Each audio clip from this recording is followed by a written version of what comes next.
Alright, I gotta drink some water.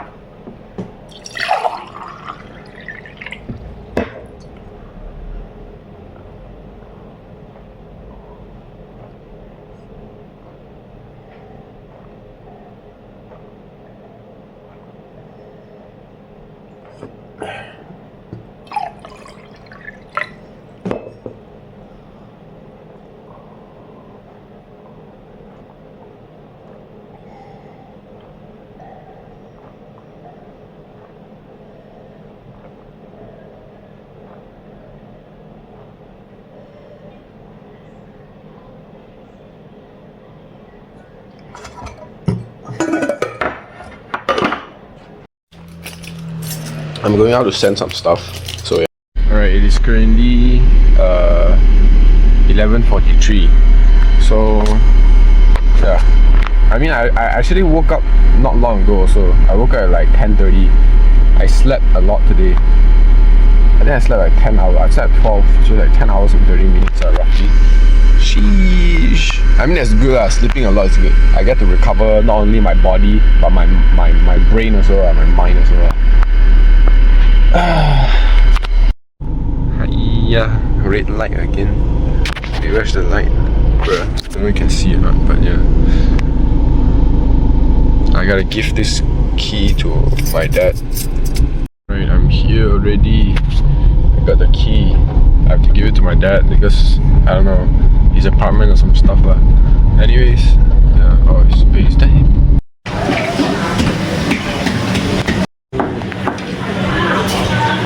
I also bought some like chicken rice. So yeah, let's go back home now. What is this called? Alright, time to eat my lunch. I'm gonna add some egg as well. So yeah. I just got back home. I'm gonna cook some boiled eggs because I don't want to cook like a bunch of like fried egg because the pan, I don't know why, but my parents like to buy those type of pan that has a ceramic wrap over it. So it's basically like a non-stick pan. But the thing is that ceramic pans are always filled with chemicals, and those type of chemicals induced to your food is just not healthy. So I'm just gonna eat some boiled eggs. In the future, definitely one day when I have money already, I will definitely look to buy more non-ceramic pans, just like those non-stick, I mean not non-stick lah, those stainless steel pans. And yeah, because for what I heard some of those stainless steel pans actually can become non-stick one, but you have to like put some oil coating or something like that on top of it lah, which is honestly normal because that's more organic, I say. You can see my phone is like, oh my god, no way bro, my phone didn't even charge. Okay, whatever. Anyways, it's already 5 something. I didn't record much of my work schedule and stuff like that today because I was just focusing on doing some of this, which is like basically some Google Cloud stuff. Might as well play a little bit of monkey type. Nah, joking. But like, I don't know, it's been kind of busy lately, so I didn't really record much. I didn't have time to edit any video as well today because I have to go out already right now. I have to reach at 6 o'clock for one of this, I think is a developer Kaki event. And this event is very special because like, it's special not in a way, okay, actually it's also special in a way where it's informative lah, but it's special because if I don't go to this event, I might be banned from developer Kaki. And the reason why is because they state that those people who cannot come strictly will be banned. If they already got the ticket and they don't want to come or they didn't come, they will be banned. They must give the ticket to somebody else or something like that, because it's like you're basically like holding on tickets and other people wanted to come but cannot go because you're holding on to the ticket. And then not only that, lastly also you cannot come. You know, you understand what I mean? So like these people want to ban those type of people because they strictly don't allow those type of people. So if there's any type of people that took the ticket already and they don't want to just give, to avoid botting lah, because for what people know, there is also scenarios where people like they buy tickets to go to an event but they didn't come at all. They not only buy one, there's like limited 60, but they buy like 30 of them and then they didn't even go at all. You understand? So it's like it's a bit wasteful lah, because this type of event is very it's NGO stuff. You know, it's not really a type event where they want to make money. They want to promote something towards people who are willing to develop on towards it. You know what I mean? So that's why I have to go to this event whether I want to or not. I'll be doing that right now. I'll be driving, I think. So yeah, we'll see how it goes. I'm not gonna be doing no outfit a day bullshit today because I'm actually rushing. I don't want to like waste time. I gotta take my car key. Okay, going out. Alright, so it's 5:20 already. I gotta go. Let's go.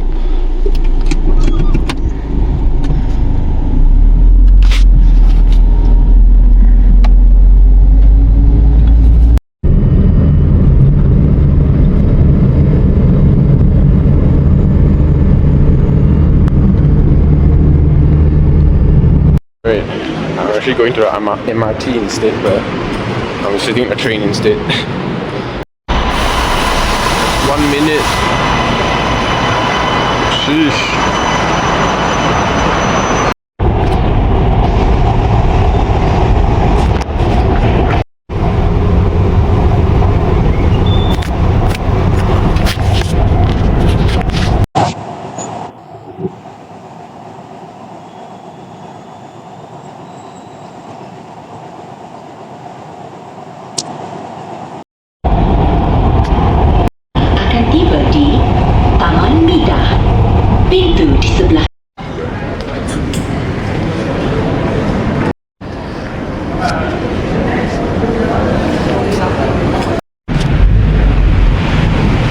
Following this guy, bro. Oh my god.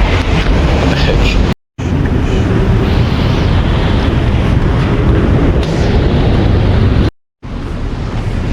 Not on the road by myself, man. What the heck? What was I supposed to do?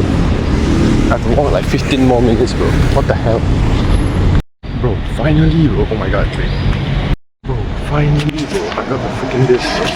Bro, let's go. This one big ass building, bro. Gotta make a thumbnail. Oh shit.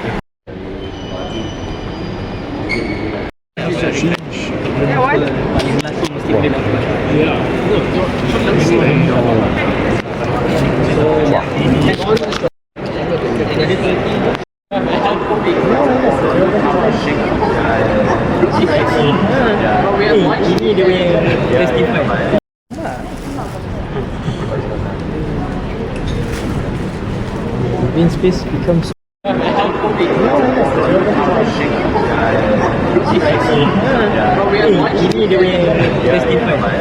be the web-based application or be the mobile application.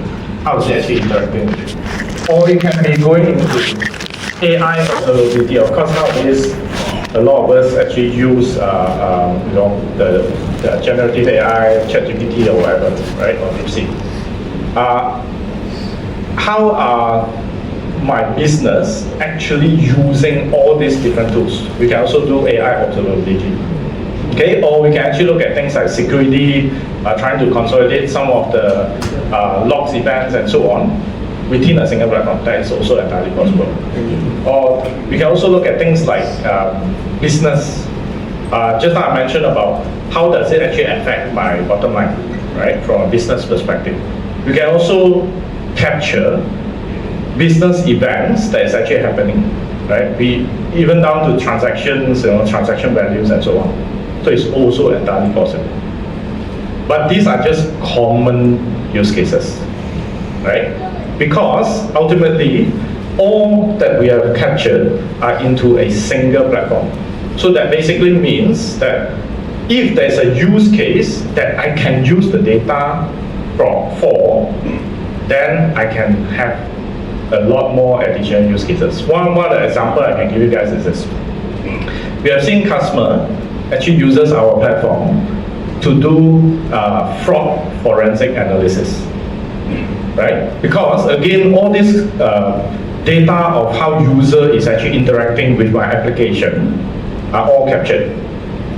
All the logs that this user, what did they do, which step did they click, all those are captured. So now I can actually use all this data to say, okay, this person is trying to do something that is not right. Right? I can use all this even as forensic evidence. Okay, so these are some of the additional use cases that is entirely possible. Okay? Now, single platform, unified platform, right? Now, so how exactly do we actually do that? Now I'm getting a bit more detail because I guess most of us here are at least partially technical folks, right? I hope so. Right? See some lot of heads. I see some smiling. No, it's for good reason.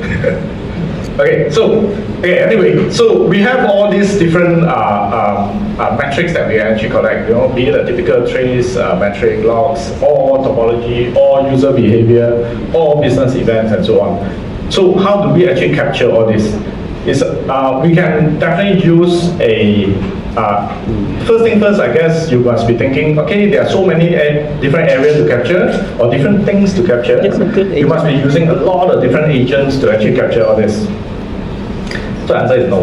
Okay, we just use one agent to actually capture majority of the things that we can actually capture. Okay, and therefore the name one agent. Okay, so we only have one agent. We don't have a whole bunch of other agents.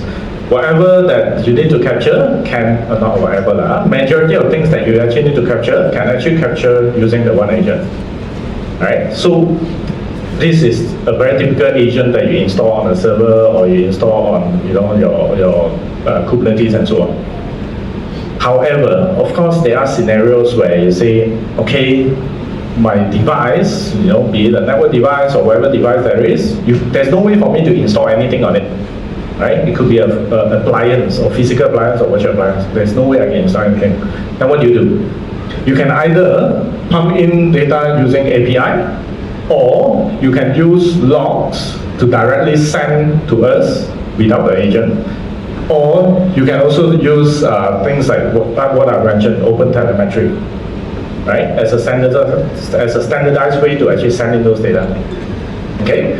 Now, after you send in the data, one of the very important steps is this: you will actually need to understand what does all those data mean, right? We need to put a context into it.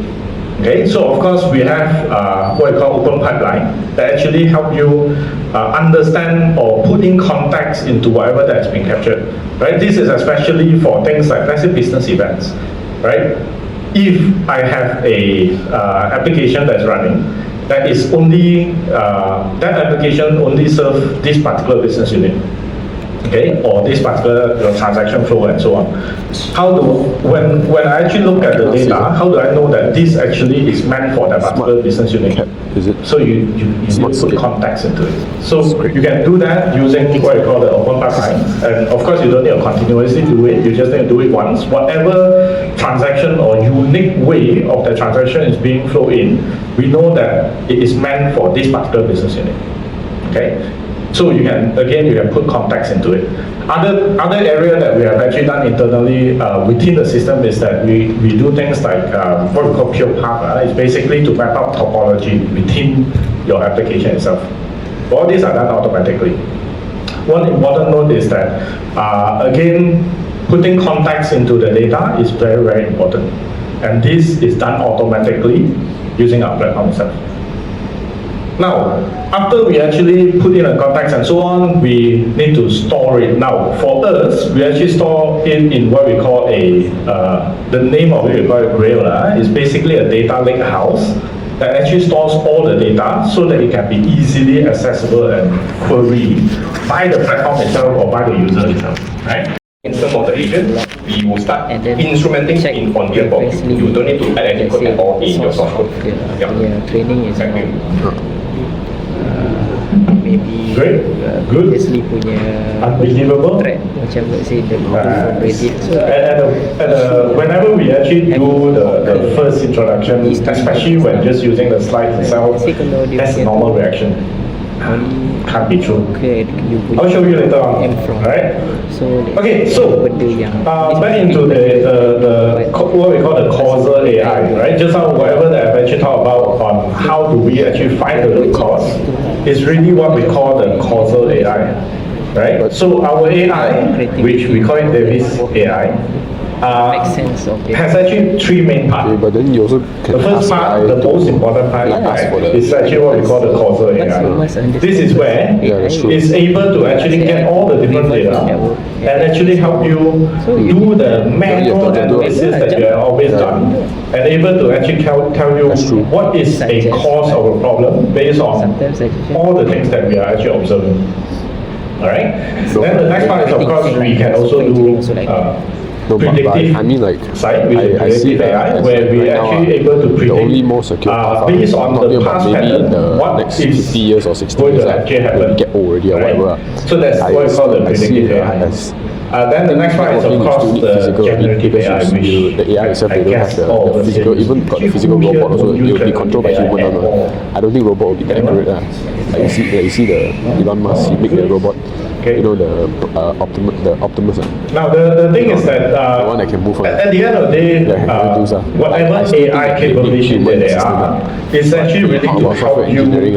I can say in the operate future, or now work you think more ChatGPT, efficiently. when ChatGPT came out, helped Later on, I'll show you how we actually leverage the generative AI to be able to help you understand a lot more detail, of what exactly is actually happening. software engineering guarantee already. Right? Is those people who say cannot. But, like me, of a software course, engineer, those people who besides say just take the over three by parts AI, that I've actually they are mentioned, a little bit delusional. one Because very, it's can take over by AI, but it's how you use the tool only. as our industry evolves, For example, if you say it's nowadays a lot of people are talking but about let's things say a like company don't know how to AI. use the AI tool, Who here then they knows still what need software is engineer to use agentic? it. Or who here But the don't thing know is, what is the agentic entry AI? and the learning curve is very, very low. Everyone knows what is it. To a Okay. point where even children also can So, learn. So that means quite a competition few. will be very high. So everyone So that's why I else, still say you guys have heard of software agentic engineering is AI? a little bit difficult already. It's a little bit dead. Used already. it? Like AI can take over already. But then the thing is, cybersecurity, that's one. ethical hacking, Good. I'll talk to you later. computing, I want to understand what infrastructure, how you actually use it.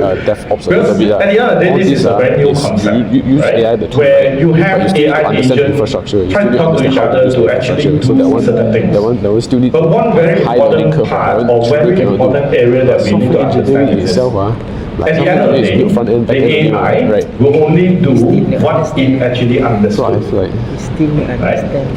yeah, Because I know. If the But it's AI very do not easy to understand understand. exactly Not what like is last time much more what is happening or whatever the AI wants to do will contribute what type of effect, Oh shit, that hell no. is of no use, right? But I think You will have your AI, hallucinate and think of a lot of different things and try to do a certain action that may not actually produce the best results. Blockchain, this tree is like something that I feel Which like is why, AI in order to actually because have a very, very this kind of stuff, reliable information agentic in the AI, world, you need to is have very accuracy good is never knowledge 100% base. one. Never 100%. Now again, this So is I would where say these three Dynatrace things can come AI in. still Because, take like I over. said, we have been My opinion, I observing don't know. how things This is have how I been see it. moving. We have I mean, that I'm being knowledge realistic, that we actually already So, gathered I and don't know. stored for a very long period of time. This is where you can, with the causal AI, predictive AI, and so on, you can actually use all the knowledge that we have actually gathered to actually give you the right actions or right things to do for the AI to actually act on. Right? So that is where we see the reasoning part, right? You have to have all this AI capability to do the reasoning, but in order to do the right reasoning, we need to have all the correct knowledge, right? Then only we take actions and produce whatever outcome. Ultimately, all these are tools to just help us as human beings to actually do things more efficiently. So we can now look into how do we govern, right? How do we actually do the right settings to make sure that I'm supervising the AI correctly, right? And the AI is behaving correctly according to what is actually needed. Okay? Smart skill.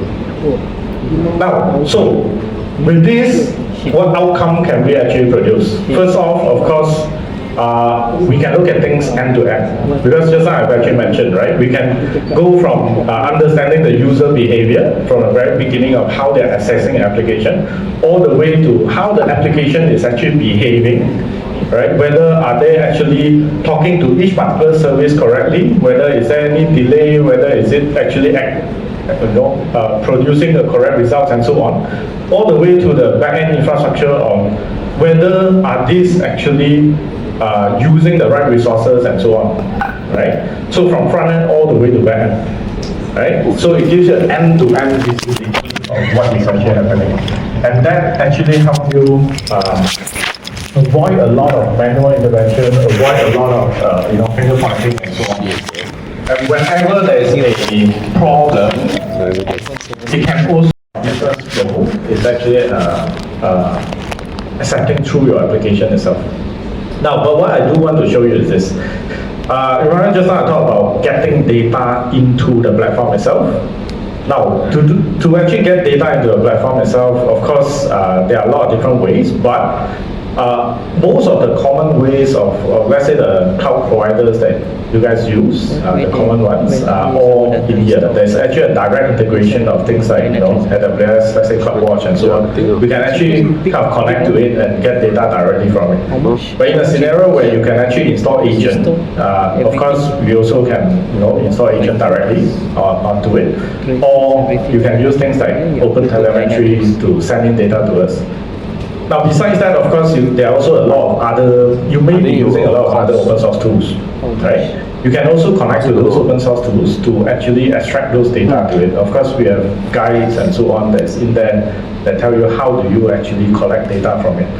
And of course, platform perspective, you can be running on a lot of different platforms, Kubernetes, the OpenShift, the EKS, AKS, and so on. You can also get data from all those. But ultimately, all these are a lot of different open ways to actually get in or ingest data into our platform. React Native, competitor called area. Now, let's say after you have actually ingested data into a platform, so then what do you do? Language. Now, remember just now I talked about the agent itself. We can actually just install one particular agent, and the agent will automatically, Henry mentioned your auto instrumentation, where we actually instrument what apps or what type of things that are actually running in there. For me, I see. Besides that, we will also help you do an auto topology mapping. Okay, so this is one of the sample map because Swift is only that is drawn by the system without any manual intervention. For building iOS applications, automatically by the system itself. But React Native can for both. Now, of course, this is a huge map. Can for Actually, and for iOS. I don't think you. Okay, there are not too much fonts here, but let's say. Of course, you can actually zoom into it and so on. It's more interactive. But what is interesting is this. I think so. Let's say I see a red one that's actually happening here.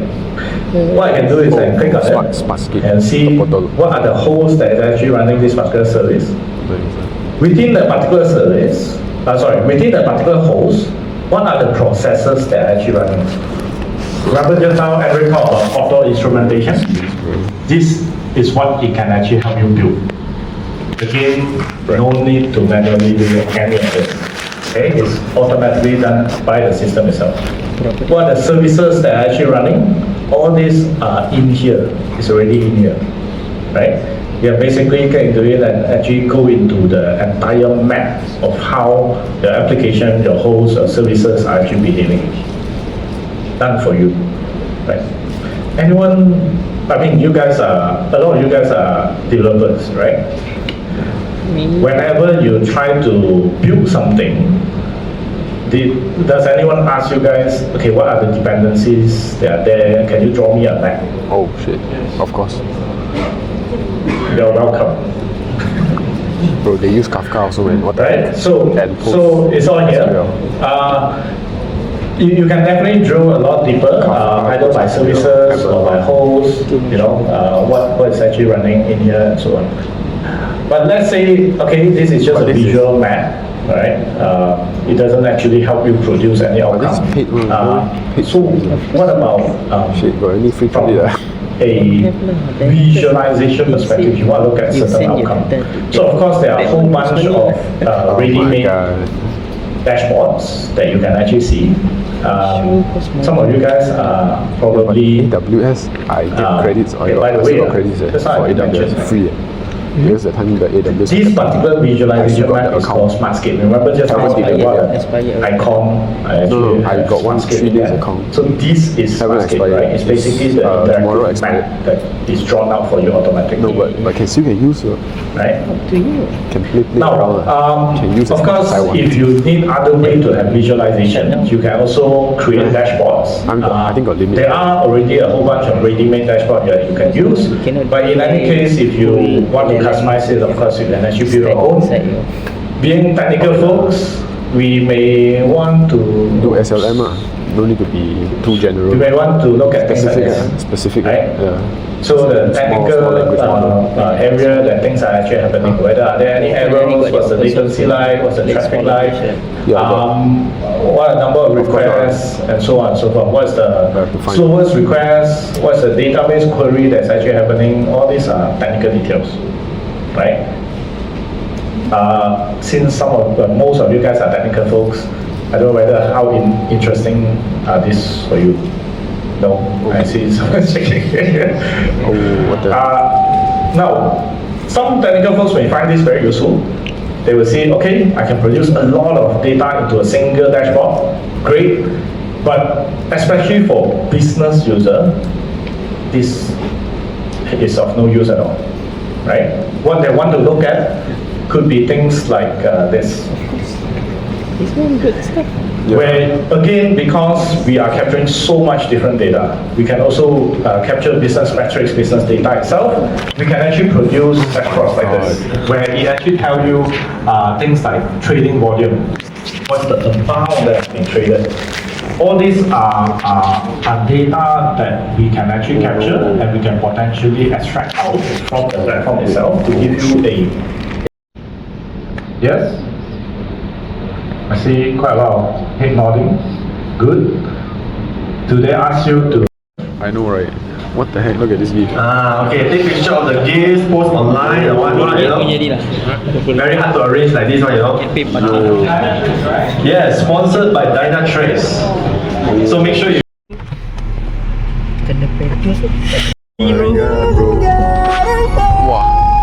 Wah, that's why like itu highway jangan Stay to the sangat right to Jalan like close Tuanku right. Abdul Halim. Cannot be too close right. Can have a safe distance lah. Dulu belajar apa. Yalah. Betul. One per 5 seconds something. 1 5 second rule. Alright, this time my friend sent me to the MRT. It's like at the side of the road but yeah, you can see. Sheesh. Usually I send them. Today is the first time they sent me. Let's go. Wait, is it down or up? My dumbass, it looks like it's going down, bro. Why did I press up? Okay, I'm just gonna press another one. Wait, what? What the heck? Okay, never mind then. Sheesh, bro. Let's go, bro. I made it, bro. I made it. Let's go. Alright, thank you, Haziq.